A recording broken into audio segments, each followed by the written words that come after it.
from Rye, New York. And I believe all of my guests are here in New York. My guest, David Sable, of course, is here with us today.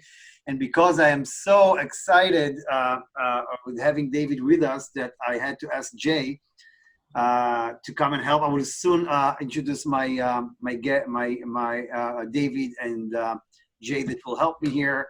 But I'll just give you guys some time to join. So I am Danny Cherrett, the CEO and founder of DC Finance's Family Office and High Net Worth Community, which is a very long name to describe something simple, but we kind of, that's the name we took. And I'm very happy to be here today with David Sable that spoke at our conference, I believe several years ago. I believe it was the great Yossi Vadi that introduced me initially. By the way, I had this idea my best speaking partner. So I had this idea to call Yossi Vadi and tell him, listen, I do this thing now with David. Would you mind giving me something, that nobody knows that I can ask him? But he didn't answer the phone. So, yeah. So I'm here today.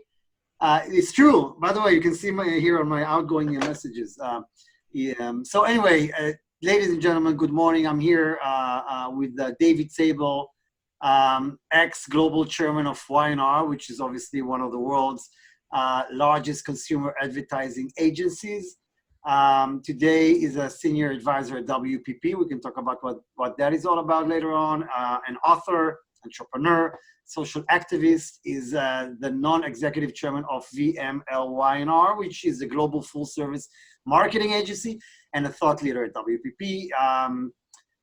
He was, I will just say this. I know David doesn't want me to brag too much. Speaking about Yossi Vadi, once, he came to speak at my family office conference, and this guy, one of the family offices was reading his bio, and he actually read all the awards Yossi got and received. And it was a long list, and Yossi's like, come on, get on with it, come on. And he read the entire thing, and then at the end, Yossi says, well, thank you for reading all of my awards, but you did, I don't like to brag or anything. I'm a humble guy, but you did forget one award that I think you should have mentioned. And then said, okay, what? And they said, well, Kalkalis, which is Israel's largest newspaper, gave me the award of Israel's worst dresser. Because I don't know if you know how Yossi Vadi is coming, but anyway. Not just Israel, maybe, yeah. Yeah. David was selected as a top 20 must-know global influencers by LinkedIn. Almost 1 million followers last time I checked, and 10 most generous marketing agencies by Fast Company. He serves on the boards of director of the Special Olympics. By the way, I looked at that as well. Very interesting. UNICEF and American Eagle Outfitters. Here with me today is Jay. And UNCF, United Negro College Fund, which is very important and I think is increased in importance, as has Special Olympics and UNICEF, 3 incredibly important nonprofits whose importance to the world, I think, has increased over the past 3 months, like beyond. But I'll just tell you one thing, Danny, before you introduce Jay. So just in terms of Yossi and his award, so a bunch of years ago, Yossi and I did we do these sessions all over the world. So we did one in Israel, big audience, maybe 1,000 people, and he called my wife up on stage. Now, Debbie doesn't like to speak publicly. It's not what she does. She hates it. But he called her up to stage, and he said to her, and this was in Hebrew, he said, so tell us, what's it like to live with a CEO? And Debbie didn't miss a beat. She just looked at me and she said, Yossi, I wouldn't know, because in my house, he's not. So that's all you need to know about me. Yeah, so joining me here, helping me, interviewing, speaking with David is Jay Kolb, who's the co-founder and senior managing partner at Impact Partners, which is, fortunate for me, our PR firm that does an amazing job making sure my posts look serious and not as I initially write them. So thank you. Good morning, David. Good morning, Jay. Thank you. So we'll both be asking, I guess, some questions here. And Go for it. Yeah, maybe I'll start with, we talked about it right before the session. Obviously COVID-19, crazy things are happening. And, you know, everybody are trying to guess what's the impact gonna be, how your life will change. And people say, oh, now companies are working. Understand that actually it's amazing to work from home. I always say, listen, I don't know about you guys. I have 5 kids here that make sure I don't work from home efficiently. I don't know anybody can work from home efficiently unless you're on a call center. If you do a call center, I get it. I don't know how you can not see the value of meeting people in the kitchen or going to make coffee. Say, hey, Joe, it's good you're here. I forgot all that interaction. How you think that is something not important, but many speak that suddenly companies see the benefit of working from home, of doing everything online. I was just saying, if there's anything I like to do is go to shop and come back with everything that I don't need in the house, which is a huge variety of ice creams. And I don't want to do it online. I want to see, I want to feel, I want to have that's part of the experience. So what really is going to happen? That's my first question. And I'm going to give you another very important question for me, which is the love of my life, New York City. I mean, the reason I moved to New York is not the weather. The reason I moved to New York is because it doesn't matter where you are in the world, everybody at some point go to New York. You cannot say that about LA or London. Everybody in the world at some point are in New York City. That's why I'm here. Do you think with COVID-19, when we see people actually move to Miami, move to Connecticut, or move back abroad, do you think New York City has any risk of losing its prominence? I mean, we've seen 9/11, but this is different magnitude in a way. So these are my 2 questions for you. They are both pretty long. Wow.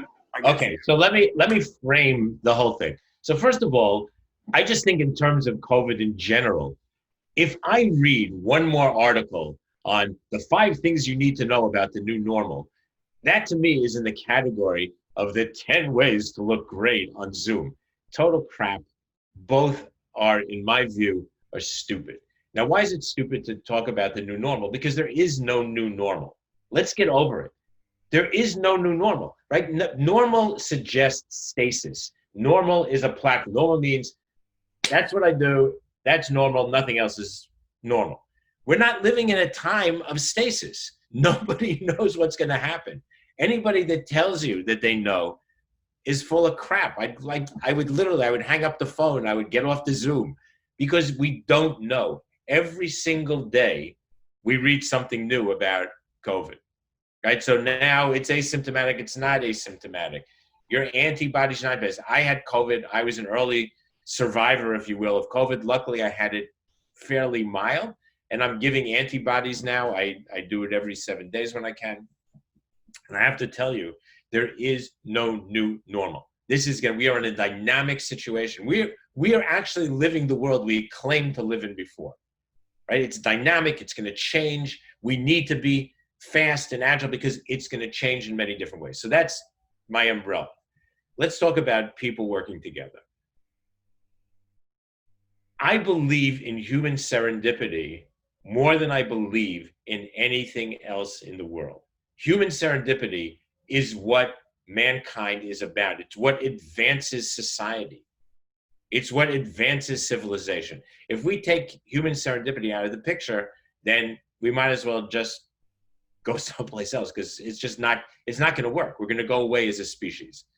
And human serendipity is advanced and ignited by people coming together, by people seeing each other, by people talking, by that I just happened to pass you in the corridor and you told me about something you did yesterday and that sparked something in my head. We need that and we will get back to that. I believe it in my heart and I think that it is absolutely true. Now, having said that, I think that, in fact, what's come out of all of this, I wrote a piece called The Geometry of Social Distancing. And I find this to be really interesting because I think that there is some truth to this, particularly also when you think about even working on Zoom. So I am a point in space, right? Geometry, I'm a point. So now I add Denny. So now I've got 2 points, 6 feet apart, equidistant, it's great. Now I add J, I have 3, we have a triangle, and it looks great. Now, both of these work perfectly on Zoom, but it also works perfectly. What I discovered when I walk outside and I meet friends serendipitously, and we stay social distance because we do, and we wear masks. Having this kind of a geometry is perfect. It works. If I add a fourth person, I now have a square, totally equidistant, beautiful. If I add a fifth person, I'm screwed because now I'm outside the geometry of social distancing because I'm no longer equidistant to everybody. And I think this notion of equidistance is really important. And I see it on Zoom. When there's 4 of us, in my view, that's the maximum that actually works really, really well. Once you get 5 and 6 and you have to start moving from left to right on the screen because you don't know who's on the other side and you're going, it's ridiculous. It doesn't work as well. So there's the serendipity of having 4 people is great, but there is nothing at all like the serendipity of just being in the street and walking and meeting somebody. So I think that we will see that. One of the things we talked about earlier was in AI. So as we all know, the chess masters are losing out to AI right now. And the United States Air Force announced the other day that there's going to be a big dogfight between an AI drone and a jet pilot. Now, I have no doubt that at some point, maybe it's the first time the jet pilot loses out, just like the chess masters are losing out. But here is the thing. I guarantee you that a Top Gun Maverick type will cut, like the movie, is going to come along in chess and in the Air Force and wherever, and will ultimately beat the AI because of serendipity, because they're going to come up with a move, with an opening, with a twist that is not in the purview of the AI. It has nothing to do with anything that they learned or anything that they were programmed with in the beginning. So that's my view, serendipity, human serendipity. Now let's come back to New York. New York is a resilient city. New York is forget the powerfulness. New York is a resilient city. We have managed to get through 6 years of our mayor. We have, I don't mean to be political, but we have. I think that New York, anybody that counts New York out is making a huge mistake. People counted New York out after 9/11. I worked very closely at the time with the mayor's office, and then when Bloomberg came into office, we provided a lot of data for them to help show how important New York was as a brand and why Lower Manhattan should come back. And we know what the Silversteins have done, and my good friends Tal and Lisa. I mean, what's been created down in Lower Manhattan is unbelievable. My office is in the World Trade Center. I love being down there. New York will never go away. Now, having said that, that's a big statement because everything ultimately goes away, but not in our lifetime. New York will return to its power. It will find itself in neighborhoods. I think neighborhoods are going to get more important. We talked about that. If we can talk about that a little later. And those neighborhoods are then going to build out, and the power of New York will remain. I want just to say a couple of things. Thank you for that. 2 days ago, I spoke with Tal Carrot, whom we both know very well, of the Silverstein family. And my office, fortunate for me and courtesy of Tal, is also at the World Trade Center. And he said exactly the same things. New York is not going anywhere. And but do you think people would think to themselves, why do I need to go and take the train from Connecticut and be stuck on a train with people and then take the subway and be stuck with 200? It's actually nice here in Connecticut. Do you think people might do that or what? So look, people have worried about the commute forever, and many people, and we've always seen the reverse, right? So people move out to Connecticut or they move out to New Jersey or wherever because they want more space and they want to feel more. And they have put up with those commutes, cursing all the way, and then they buy a little apartment in New York, and then that little apartment becomes good for their community, like pied à terre, so it becomes like a way for them to work during the week. But then what they discover is, you know what? Their significant other likes to come in for the weekend, so likes to come in Thursday night for dinner or whatever, and all of a sudden, it just adds to the power of New York. So I think, yes, in the short term, we're going to see people moving out. There's no question. In the short term, we're going to see people thinking, it's not so bad out here at the beach. It's pretty good, but here's what's going to happen. Comes November, and it's not warm out at the beach anymore, and it gets a little boring, and there's not a lot of people around, people are going to start rethinking it. And again, I think we're going to see a time, hopefully by January, February, March, whenever, maybe it's a year, there'll be some kind of a vaccine, and or we will just have figured out how to make it work, which I think is also part of the problem, because we haven't figured out how to make this work. And I think as we figure out how to make it work, we're going to figure all these things out. So don't count my city out, ever.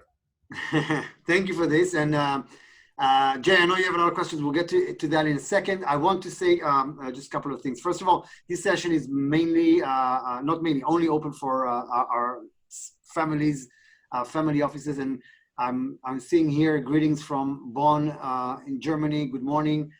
Good afternoon for you guys. And our good friend Nancy Spielberg is here. Nancy, I want you to know that my point is always to bring something new to people that no other talk show would talk about with David. So here is one thing you guys. By the way, I just sent Nancy a love message. So here is something you don't know about David. Well, maybe you do, but others don't. We talked about it, that you love Indiana Jones and oh my God. Indiana Jones, it's one of my great fantasies in life. Indiana Jones, Star Wars, it's these are the things you have no idea. When Star Wars, the night that the first Star Wars was screened, I stood online for 2 hours in the cold to go see it, and then I got back on the line after I saw it once and saw it a second time, and I think I saw it 5 or 6 times during the week. Like it changed. And when you think about like how today, like how low tech all those effects are. In fact, I don't know if you know this, but this is a little known fact, but a good one. So if you remember the famous scene where they're standing around the globe that with the red lines, and it's sort of like the Death Star, and they're all talking about it. In order to do that, it took them the equivalent of the entire computing power at the time of NORAD. And it took 2 weeks, I think, to render the entire thing.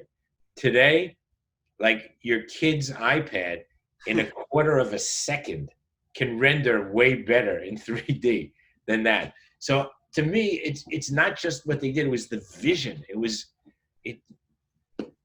beyond. And before, and I think, by the way, I think that, that's the films that Spielberg did and his peers like Lucas and others, I think it's part of many people's life, being always hopeful and always being optimistic and always believing in yourself and never tell me the odds, kind of I'm going to get things done.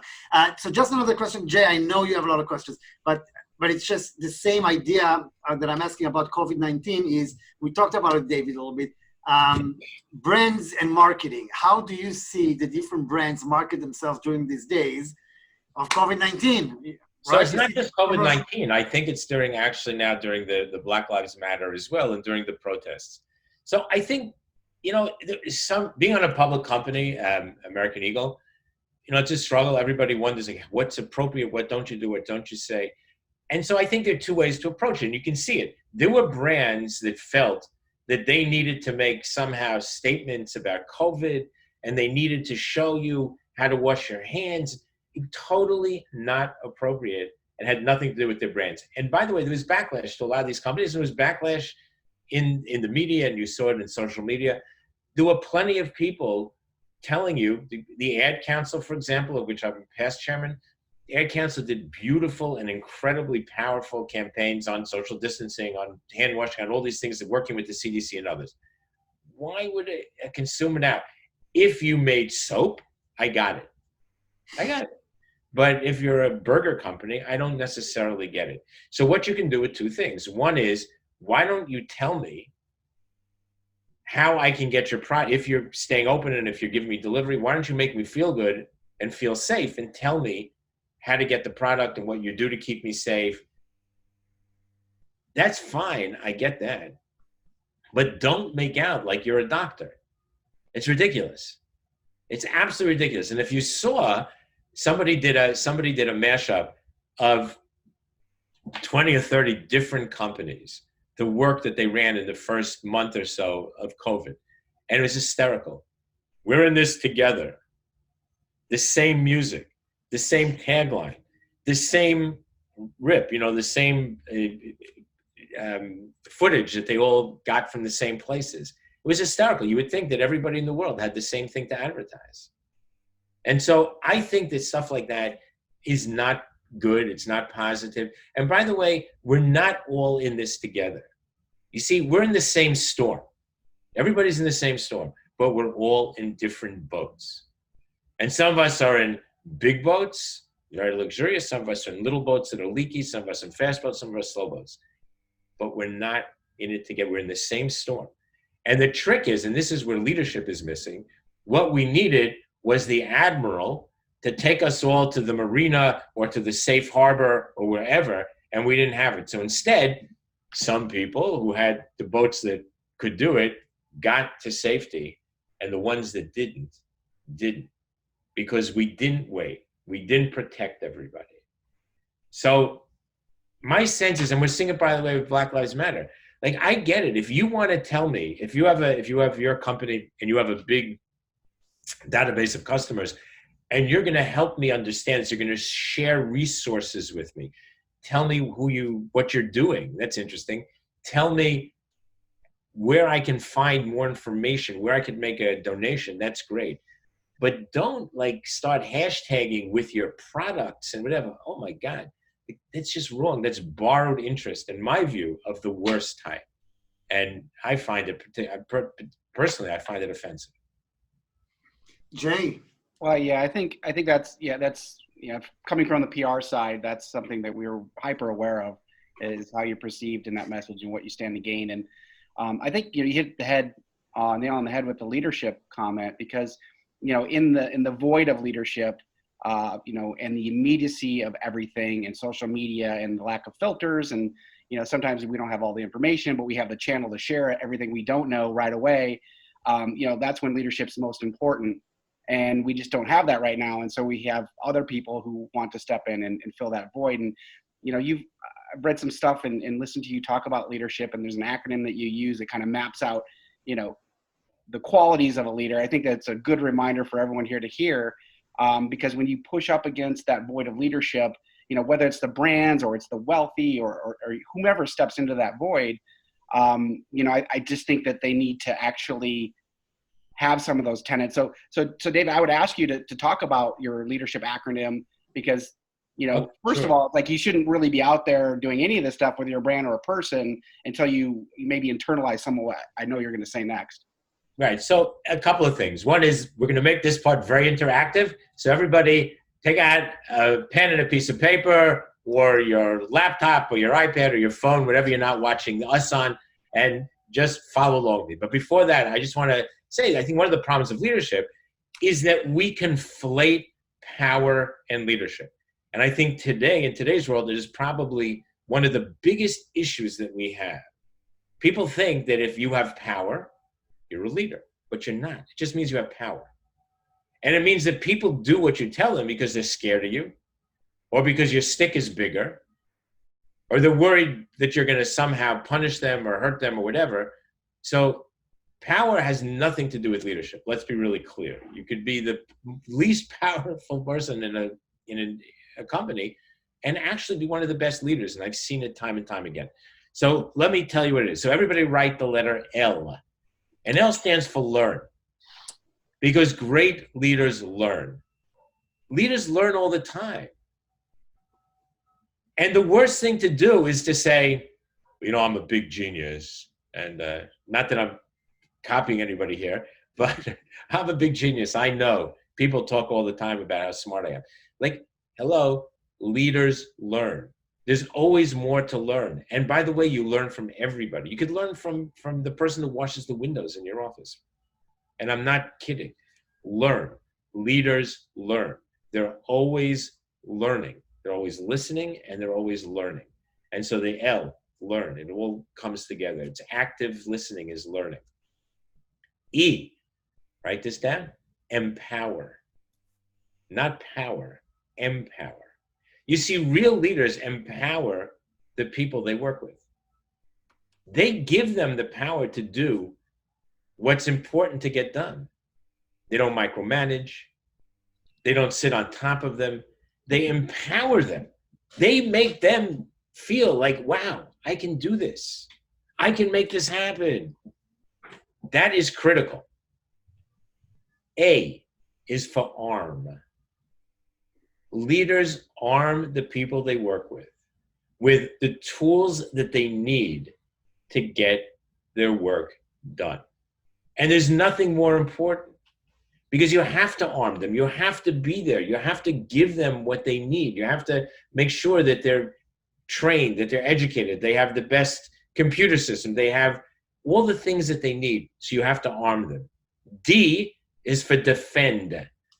Leaders do not throw people under the bus. Like, there's a mistaken view here that that's what leaders do. Like, it's easy, I don't like you, I throw you under the bus. Leaders defend the people they work with. And you do that because you've empowered them. They're following what you do. You've given them the right.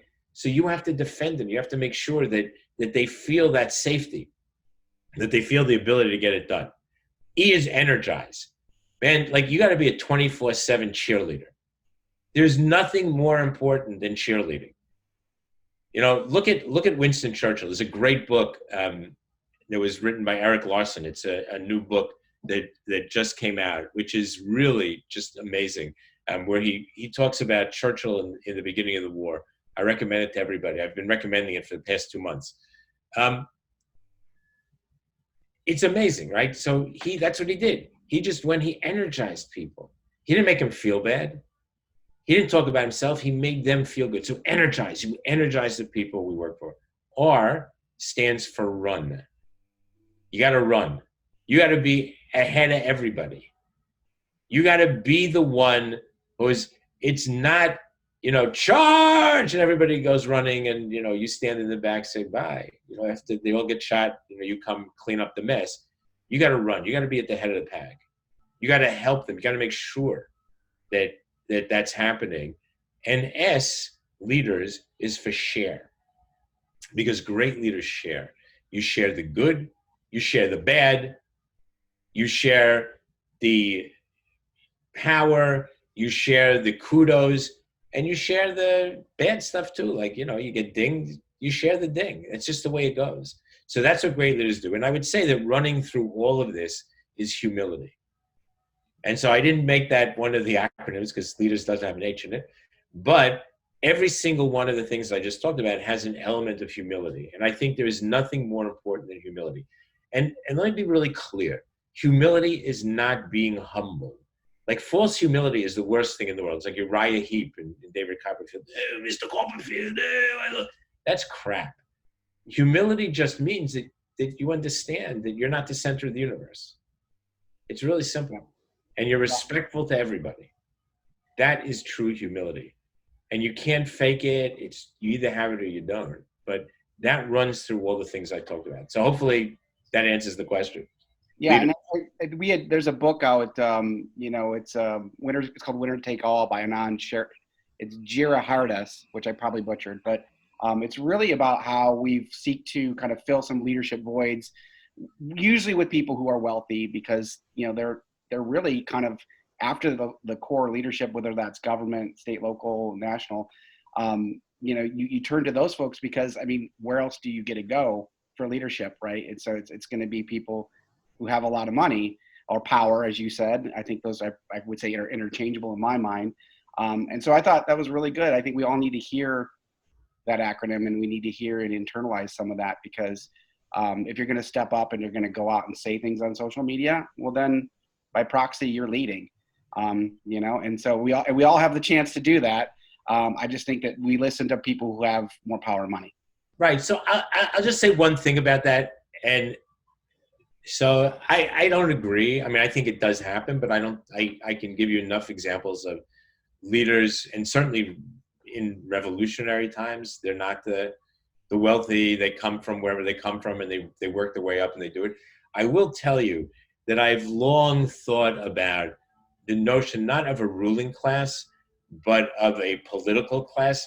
So when you think about some of the great politicians, some of the great political leaders that we've had, Franklin Delano Roosevelt, Nelson Rockefeller in New York, and the notion of being, in those days, being a what was called a Rockefeller Republican meant that you were fiscally conservative, but socially very, very liberal. And my dad used to work for him, so he's somebody that I knew. You think about people like that, and you think about the politicians that we have today and how corrupt they get. On both sides of the party, by the way. I mean, some of the most liberal, progressive politicians are some of the most corrupt. And people on the right, nobody has a lock on corrupt. And they're corrupt because they don't have money and because they see this as a way to make money versus somebody who has spent their lives wanting to do public service can sometimes be a better choice. So they're not necessarily great leaders. They could be, but they don't necessarily have to be. But I think sometimes they do make really good choices because they're incorruptible. And I think that that's a problem. Corruption is such a problem in political leadership. I definitely think greed is a challenge that we all need to figure out. It's a pretty heavy burden that runs through everything. And so, yeah, I think there's social science data that shows that 50% of people feel better when they give, and the other 50% feel better when they receive. And so you just got to find the one on the right side of the 50%. And I know you have more questions, Jay, but maybe I'll jump in, Jenny. Sorry for the background noise if you're hearing it, but Thursdays out here, like the people who've been working literally for the past 2 months are people's gardeners, and Thursday is like the day. So it's like everybody comes out. So I apologize if you hear buzzing in the background. Got to make that outdoor space look good for the weekend, David. We don't. And if you hear things explode here, it's 5 kids running around the house, and things actually do explode. So I got my 2 of my 5 grandkids here too. So I know the feeling. Yeah. And I wanted to ask you this. You were living comfortably here in New York, and then you chose at some point in your early years that actually it's probably better to go to Israel, join the army, and run in the desert with stretcher on you for some reason. So I would love to understand why.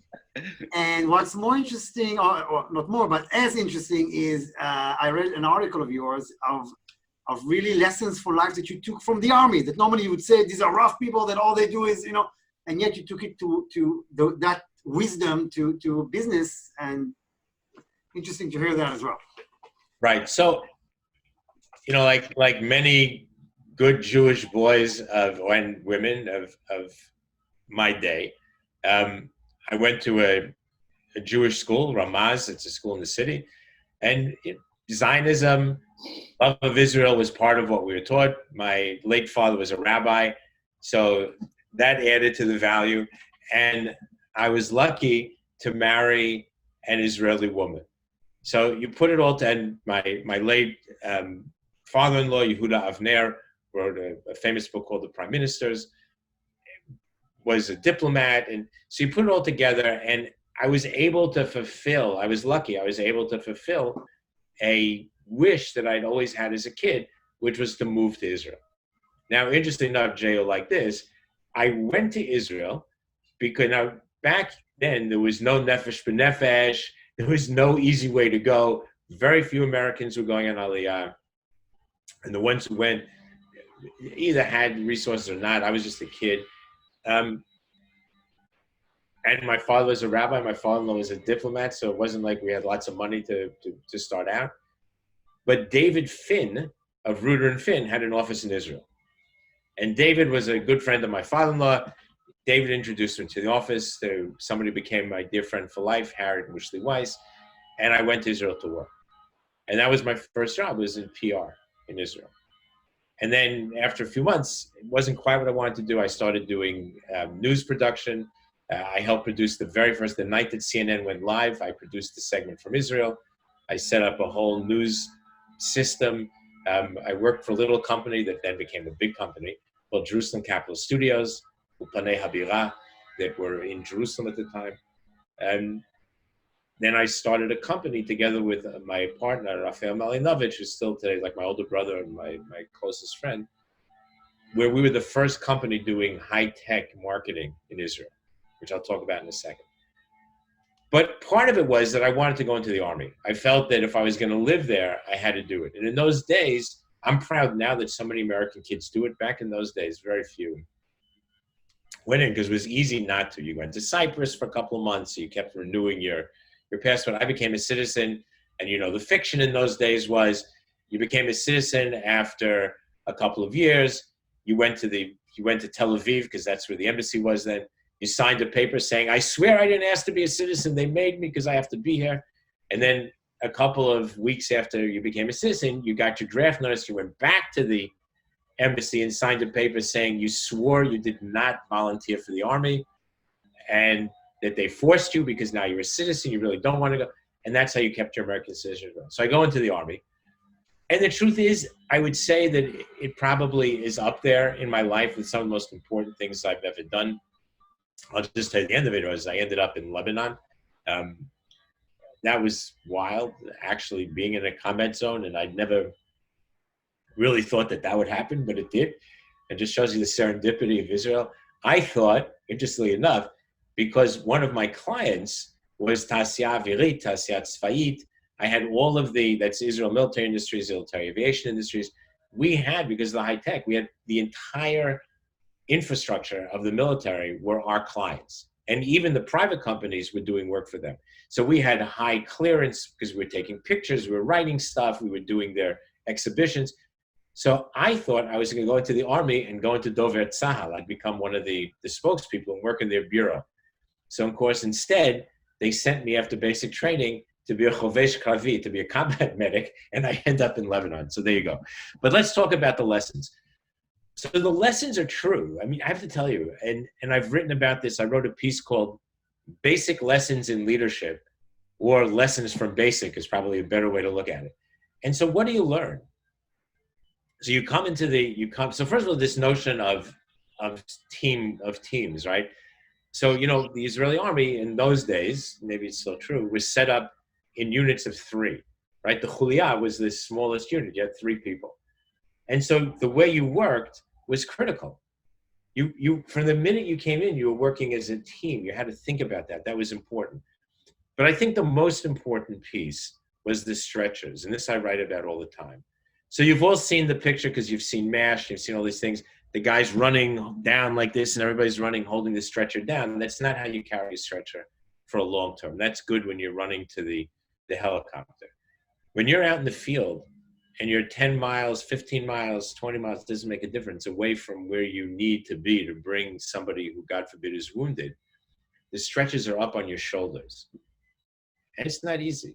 Not easy to run. You have 4 people, the stretcher on your shoulders. So what you learn to do is to constantly change your position. So the 2 people in the back come to the front, the people in the front go to the back of the line, and you constantly do this as you run. Now, in the beginning, it's not so easy. Like the guy on the stretcher gets dropped a lot.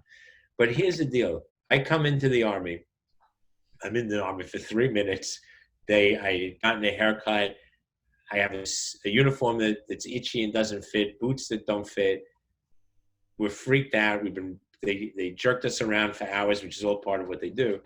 And then they give us a stretcher and they take the heaviest guy in our platoon and put him up on the stretcher. And I feel bad for him because we hated him. Like, we blamed him, which was a shame. It's occasionally like you take your gun and you'd whack him just because you'd be so pissed. But we learned. And then what happened was, towards the end of Tironut, towards the end of basic training, we're out someplace, wherever, and we're actually doing patrol, and they take us out, and they want to, not a particularly safe place. And by this time, we have 2 people up on a stretcher, wherever we go. And they wake us up, it's called Akpatzah, they wake us up in the middle of the night. I was like the boot sergeant, so I had to get everybody ready. Our faces are blacked out. You have to jump up and down. They listen to make sure the water's not sloshing nothing's jingling, because you don't want to make any noise. 2 people up on a stretcher, we're running. We don't know the terrain. You can't see anything. There's no moon. We're running. I don't know how many miles. We're sweating. We're dying. And then all of a sudden, and then we must have been going in a circle, because all of a sudden we see the lights of where we were, of our tents. And mentally, you let yourself down. You did it. You feel like $1 million. It's like the end of Soul Cycle, that last minute when you do the final push, like you feel great, right? Our lieutenant kept going. He went through the middle and kept going. I swear to you, guys were crying. This is not a joke. Literally, there were some guys who were sobbing, but nobody stopped. Not for a second. They didn't falter. And he went another couple of kilometers and he stopped and he said, okay, here's what I just taught you. You can always go further. There's always more. There's more to do. So I love telling that story because I think it's true. There is always more. When you're down and out and you think you're done, there's always more to do. So my 2 lessons, teamwork and just dig deep inside. Because when you dig deep inside, you never know what you can accomplish. I bet the folks at Y&R thought twice about going on a retreat with you after hearing some of this. Yeah, like I wasn't interested, quite honestly. I'm not one of those guys who would like take everybody on a 10-mile run. I hate it. I'm not a good runner. But I did well back then. What can I tell you? I had no choice. That's interesting. And in technology space, I mean, how do you, I mean, you help tech companies, and right now we have tech companies that were maybe stuck in the middle of a raise. Some have fulfilled, some were promised to get capital they will never get. So one question is, what would you advise companies going through this storm that we don't know if it's going to last for 2 months or 10, right? And that's one question. And the second one is, how do you think the balance of forces will change? Up to now, employees would come to their company and negotiate and say, oh, they're paying me more there. Suddenly things change and you're lucky to even have a job. How do you see that balance in the long run affects companies and employees? So again, 2 questions, but. So two interesting and good questions. I think the first is you have to be relevant. So I wrote a piece on this. I'm very big on this notion of the difference between ingenuity and innovation, and the difference between Israeli tech and American tech. So there have been a bunch of articles written, not just by me, the Financial Times, the Wall Street Journal, other people have written about this, that Silicon Valley is obsessed with creating apps and such to do things that mom used to do for me and I want somebody else to do. And so the way I view it is innovation is all about how do I get pizza delivered quicker? Now, the problem with that is that, I don't know, 50 years ago, pizza was delivered pretty fast and it was hot and fresh. And I haven't yet to find an app that delivers it as fresh or as hot. Maybe it's easier to order, I don't know. But that's the problem. So we've created an innovation ecosystem that revolves around a couple of things. How do I sell more? How do I slice yet another piece of data that somebody else has anyways? How do I show people that I can get you to buy the purple whale pants with the pink embroidered whales that you're never going to buy anyways, but I'm going to tell you that I can help make that happen? That's the problem with innovation. We've just gone in the wrong direction. Ingenuity is different. I think that Israeli tech has been way more about ingenuity. Ingenuity is how do you solve problems with fewer resources? How do you solve relevant issues? So we've seen a ton of that, by the way. I think ingenuity has risen. In fact, this is going to be my post this week. We've seen ingenuity rise in the past few months in ways that we haven't seen in the longest time.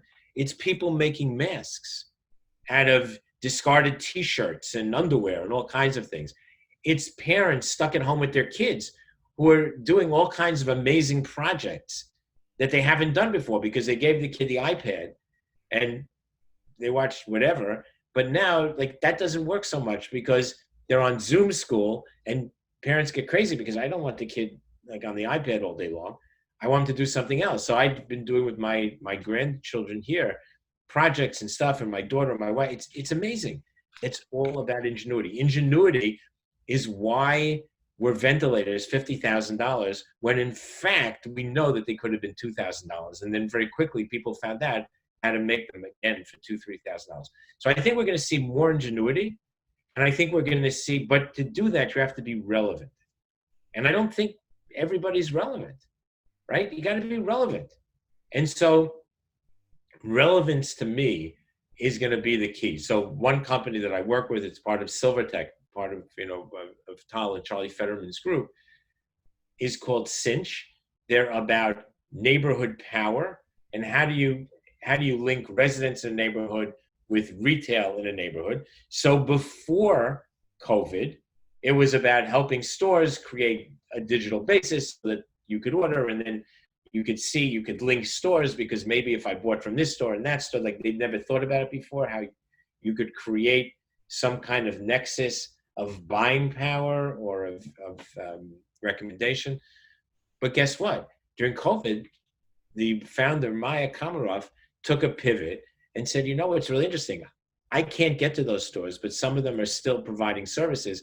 What if we had somebody pick up and put all this stuff in one box and it got delivered to the apartment building in one box instead of the 20 that come from Amazon, and it comes from your favorite stores? Well, it's taken off. And so what are neighbors for? So I think when you think about relevance is the key. Think about how relevant you are.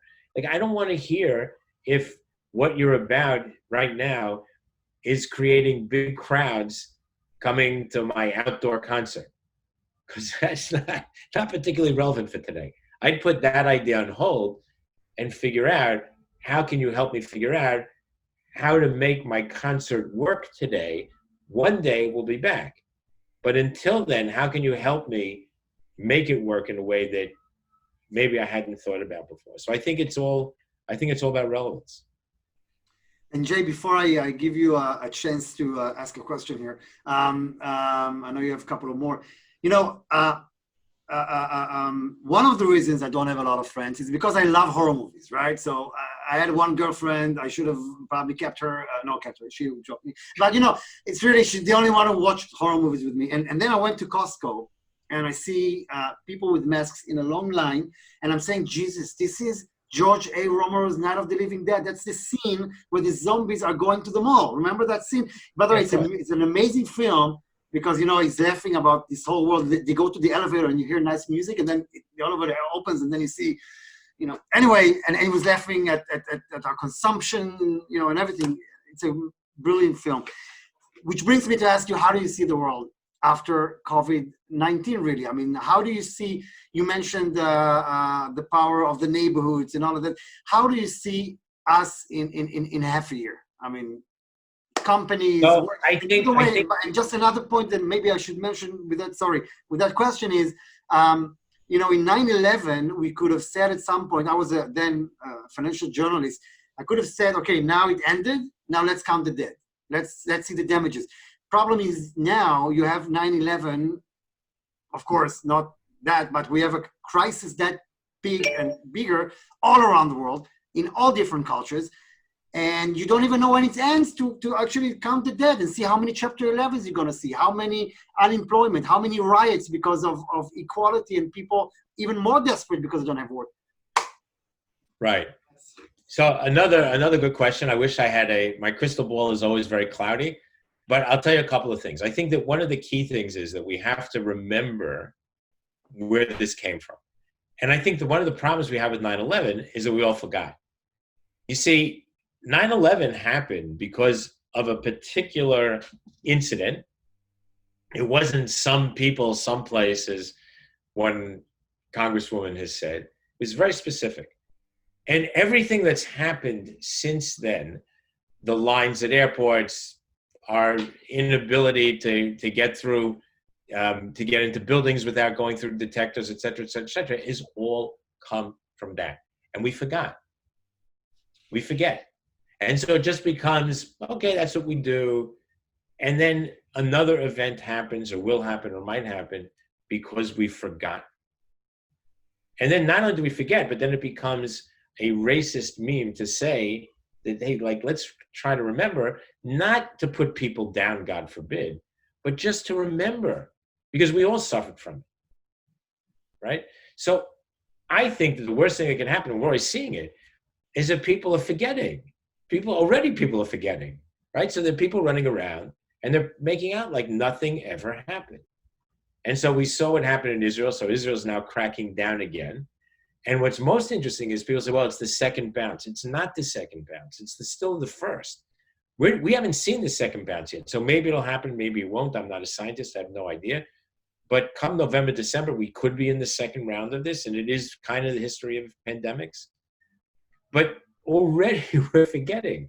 So if you forget, it's just going to happen again. And I think that that's the problem. We can't forget. We have to remember why these things happen. So what does that mean to me? I'll tell you what it means to me. This happened. You can't plan. You can't, planning doesn't work because I don't know what's going to happen tomorrow, right? Plans don't work, but I can plan, meaning there's a difference between planning and plans, right? So I think this Dwight Eisenhower said this, and in the Israeli army, they call, Kol Tochnit Basis L'Shinui, right? So every plan is nothing more than a platform for change. So planning means that you have warehouses full of masks, of ventilators, of medicine, of whatever thing, because you don't know what's going to happen. So you make sure that your planning is in place, so no matter what happens, you can kind of pivot and make things happen. And by the way, I'm not being Monday morning quarterback here. George Bush back then had figured this out, and they set up these warehouses. So to blame our current president only is not fair, because our previous president also didn't refill it, and before him they didn't refill it. So we've been using up these resources without filling them up. There's been zero planning. So we need planning, because planning, it's going to happen again. There will be another pandemic. There will be another incident. There will be something else. And then we're going to say, oh my God, unprecedented times. They're not unprecedented. Let's wake up. Go back in history. What the most fascinating thing is, if you read the history of the bubonic plague, so you go back 2 years before the plague, there was a mini ice age in Europe. So it changed the weather. It changed the environment. People were dying of cold. People didn't have enough. The crops were killed. Then comes the bubonic plague, 2 years, and then came 2 years of drought. And so people were starving to death. So they froze to death. They got sick to death. They starved to death. And then what was the outcome of that? Basically the Renaissance. So talk about like not having a new normal. We went to the Renaissance, which was completely a different place.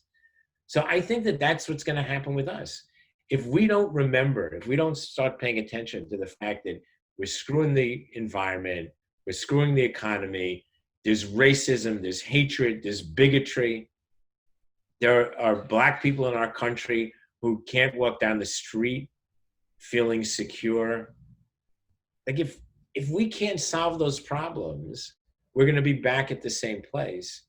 And then the frustration is going to grow and grow and grow. If we don't get, we keep talking about, oh yeah, we're training everybody to do AI. Do you know who the biggest hire right now is? Dunkin' Donuts. Dunkin' Donuts is hiring 25,000 people. Because people like Dunkin' Donuts. They want to go back to the stores. So they have a need to bring more people back. Amazon warehouses and other e-commerce, until they create the beam them up or give you the Harry Potter flu to send stuff to your house, you still have to pick and pack, ship, takes people. So we live in this screwed up world where we think everything is high tech. We think everything is AI. And hey, if there's one thing coming out of this, talk about humility, it's like we better damn well remember that it was the people who were delivering our packages, who were delivering our mail, who were packing those packages, who were bringing us food. And I'm not even talking now about the first line, right? The heroes, like the people who are in the hospital. That's sort of obvious. We get that. And if we're not bowing to those people, we're not thinking a need for those people, man, everybody should just go give up their humanity. But I'm telling you, if we don't remember that there's a huge infrastructure of people that keep our high tech going, we've lost it. And we're going to see revolution of a kind that we haven't seen. So that's my view. And do you think we acted right? I mean, you see Sweden, they just let things happen and they had a lot of people die, but they wanted to be more resilient, I guess, get it over with. Here you have other problems that will come with it, mental issues. People are stressed, no work. Companies will collapse and you cannot take that will back. So do you think we acted right? I mean, the United I States. don't know. I mean, that's such a hard question. Yeah, there's You know, some days I say yes, and then some days I say, like, I go to the store and I see people walking around in the streets, or in most stores require no mask, but even out here where I am, there are a couple of stores that just people walking in and they don't care. And I just think to myself, wow, maybe we made a mistake. Like, maybe we just should have let it go. But the truth is, America is a big country. New York, Chicago, like the big cities are very dense. And we had a lot more people who died because we're that much bigger. So it's easy to look and say, oh, yeah, it's great. We only had 5,000 people who died, or we only had 3,000 people who died. Well, that's only, hello. But maybe in the grand scheme of it, it doesn't look that bad. But we're talking about big numbers here. And I just think that we owed it to everybody to give it a shot, to try not to have to limit as many people as we could.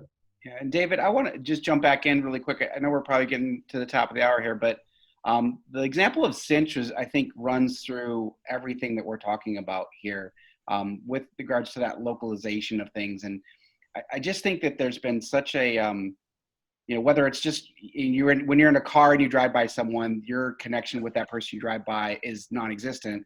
But if you're on a bike or you're walking, then there's like a real connection, right? Maybe it's because if you do something, they can actually reach out and touch you that you can't in a car, but that might affect it in some way. But when you start talking about, you know, enabling local people to get things to people and maybe not relying on the Amazons, I think it all knits together, and it's the same conversation about the masks. You know, whether you choose to wear one in a place or not, it all comes down to, like, I think you'd wear it if you know that you're going to go down to that local store and you're going to see someone that you care about, that you're supporting, that you're working with. You're going to wear that mask. And if you don't ever buy anything from that person and you order everything online, you might not wear that mask when you go out in that store. And I think it all runs through that thin thread. No, I agree. Look, I posted a piece. It was a picture of a woman who was bloodied.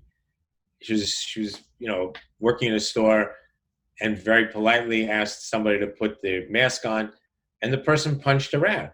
Now, why would you be surprised that the person punched her out? See, the person didn't care enough about anybody else to wear a mask. I don't care about you. Like, you want to die, go ahead. I don't give a shit. But you didn't care enough about the other people in that store. So of course you're going to punch that woman out, right? Because you don't care. Like, if you just showed me you don't care, you're not wearing a mask. It's not about me. It's about you. I want to help. I'm helping other people. So of course those people are going to be violent. And of course they're going to punch somebody out. That's the problem. See, again, we're just living in this, I don't want to say we're living in it. It's a small group of people. But we need to call those people out. And we're not doing it. Yeah. We're not doing it the right way. They don't care about other people. I don't care about you. You don't want to wear it. That's fine. God bless you. You know, go on a Carnival cruise. They claim they're going to open in August. Great. Pack the Carnival cruise with the people who don't want to wear masks. As a society, I think we got to stop looking at empathy as a weakness. And I feel like there's a lot of days where I feel like that's its position in the world. Is it that's somehow a weakness to actually care about another person. Empathy will ultimately win out. I think it's true. I think empathy is more powerful than just about anything else. And so, you know, hopefully one day we'll see it. Authentic empathy, because I do think that some people peddle it for right. So I don't believe in authenticity. I believe in real. And I'll just tell you quickly the difference. So, you know, when I was a kid and Davy Crockett was a big TV show, we all had Davy Crockett authentic frontier hats, the raccoon skin hats with the tail going down the back. Now I got to tell you, did Davy Crockett actually wear that hat? I have no idea, but it was authentic, man. We loved it. To me, authentic means copy. When you buy something that's authentic, all it means is you're buying a copy. I want real. I want the real thing. I want real emotion. I don't want authentic emotion. I want to feel that I'm living in a world that's real, of people who actually care, not who are authentically empathetic. That's crap. They're just copying. I want people whose core, whose belief, whose stomach sings empathy, reality. It's all about being real. And I tell this to my clients. So I tell clients forever, don't be authentic. Stop with, yeah, we want authentic. What does that mean? You're copying. Just by definition, authentic is a copy. It's a ziyuf. You know, it's not real. Yeah. Jay, I know you had some other questions. Do you want to ask something? Yeah. Well, how much longer do we want to go for? I mean, we've been here, yeah, for an hour. If David has the time for a couple of other questions. Yeah, sure. A couple more. I'm good. Yeah, I think, you know, one of the other things. You want to lose everybody. How could they? This has been great. The question about just kind of big tech and Facebook and just, you know, that continuing that thread. You know, I do think that we're in an age where, you know, we're still trying to figure out how to regulate, you know, monster tech companies, and I think that they're so pervasive right now. I'm curious what you think about, you know, that world. You know, as far as, you know, the big tech world. We refer to Amazon, Facebook, and Google. They're kind of a part of everything. And, you know, and the reason I bring it up is we actually were working with a health tech startup that was doing some incredible things around COVID. And everyone we talked to and pitched, you know, they were more willing to talk about all the failures that Google had trying to do contact tracing and other kinds of testing things than actually talking with someone who they don't know who was actually causing impact. And so there's like a layer there beyond like the perception layer, but then there's a reality layer of, you know, some antitrust stuff. But what do you think about in the world we in, you know, where are we now with these big tech companies and reaching and impacting people? And I'll give you my view on this, right? Okay. I think the biggest problem is that we call them big tech companies. That's such a crock of crap. They're not tech companies. They have not created any technology. They apply technology. They didn't create digital. Right. Like, what tech? It's crap. Ford is a tech company. By this, you know, think about it. Henry Ford never said, I'm a tech company. Colgate never said, I'm a tech company back in the day when they brought fluoride. Like, what is this bullshit? Tech. So it's great because it gets them huge valuations that are way overvalued and way overpriced, but they're not tech companies. And that's the problem. We allow it, and they want it because it protects them from regulation and even self-regulation, because most of the self-regulation is a joke, as we see. And my problem is, I've been telling them this for years to my friends in these companies, if they don't self-regulate more, like the movie industry did back in the day, and the comic industry back in the day, and others, they will be regulated. And we see it already happening. We see it in Europe, and I think we're going to see it here in the United States as well. So Amazon is a retailer. Forget the cloud business. That's separate. They're retail.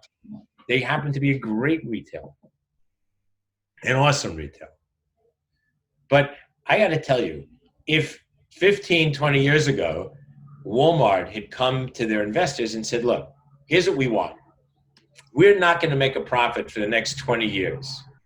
And we're going to sell our products under margin. And we're going to deliver for free or for a price that we lose money on every order. But we're going to build the biggest base of buyers the world has ever seen. I got to tell you, first of all, e-commerce would have happened because it was an evolution, right? It's a good evolution. It was evolving. But I will tell you that there'd be a Walmart store of some kind on every street corner in the world. But they didn't. So we held companies like Walmart to very tight quarterly financial reporting. And we didn't. So did Amazon disrupt? Absolutely. But it disrupted the stock market. It disrupted because my view is disruption is real. Like disruption of market is real if it happens in a continuum. But this didn't happen in a continuum. It happened because I didn't make them make profit. Like I could make any company work that way. You know, Napster, people still talk about Napster. Napster was the biggest bullshit in the world. They were giving away music for free. Obviously, whenever I could start a company tomorrow. Tell me what you want me to give away for free. I'll have a line from here to California. Great business model. Like it's an awesome business model. Like, whoa, I give it away for free. Like, that's amazing. And then ultimately when I get a big audience and I start socking them for bucks, great. Investors loved it because they figured, okay, great. Now that I own them, I'll start making money and hopefully I don't give it away for free for too long and I get it back. So David, And by the way, there's one last thing, Joe. Sorry. Go Facebook is the same. Facebook, Twitter, these are not tech giants. What kind of tech? Like, it's software, it's tech. They just, yeah. They didn't create tech. In fact, what they created, I always say this in Mark's defense, not that I'm supporting it, but not that I'm defending him in the way of that I agree with him, but in defense of like that the guy is supposed to save the world. Why did he start the company in the beginning? He started because, he couldn't get a date. And he was, they were riffing on the women who they couldn't get dates with. So like, he didn't start it because he had a vision to save the world. Like, it's ridiculous. So these are not high tech companies. Right. No, that's interesting. And they rely on what should really be a public utility, which is those connections. And so you're a big serendipity guy. That's come up a lot in our conversations. How would you apply that to this conversation with these big companies? Do you feel like serendipity is altered somehow in these equations when you start to look at, huge companies with huge data algorithms? You click on one thing and then all of a sudden 10 things line up right behind it, look the same. Are we washing away serendipity? No, not at all. I think, in fact, what the joke is that serendipity is still winning. You see, if I was wrong and there's no such thing as serendipity, there would be one business in the world that sold this stuff called Amazon, because they can retarget and they can target and they can send you and they can slice and dice the data so you see stuff and the 10 things lined up behind. But guess what? It doesn't work. Because serendipity, it's like Denny said, he goes, because I had the same, he likes ice cream. He goes and he buys 10 ice creams. He's not going to buy it if he buys it online. When my wife sends me to the grocery store, which she tries not to, only because when I go and she sends me for milk and a carton of eggs, I come back with 20 different mustards, because I like mustard. I like mustard and hot sauce, and I just buy every new one that I see. And she's like, how many can you have? I said, I don't know. Like, I saw it, I bought it. So the serendipity of buying, if you go into a store like Sable, right, the whole point of it is serendipity. You can't, I love this notion of digital immersive experiences. There's no such thing. You go on digital, Amazon is not an immersive experience. It's a brilliantly, simply laid out way to buy. But it's not the experience. You just can't have the same experience. You walk into Zabar's, you smell it, you see it, you taste it. You pass cheese 3 times, olives 3 times. I mean, it's brilliant because it's all about serendipity. I don't believe that we will ever be free of human serendipity. I said it before and I'll say it again. I think that is going to save us. I think that's going to save mankind, is serendipity. What's serendipitous, David, is that I have actually been to the university that's dedicated to mustard in Wisconsin. No way. It's called Poop on You.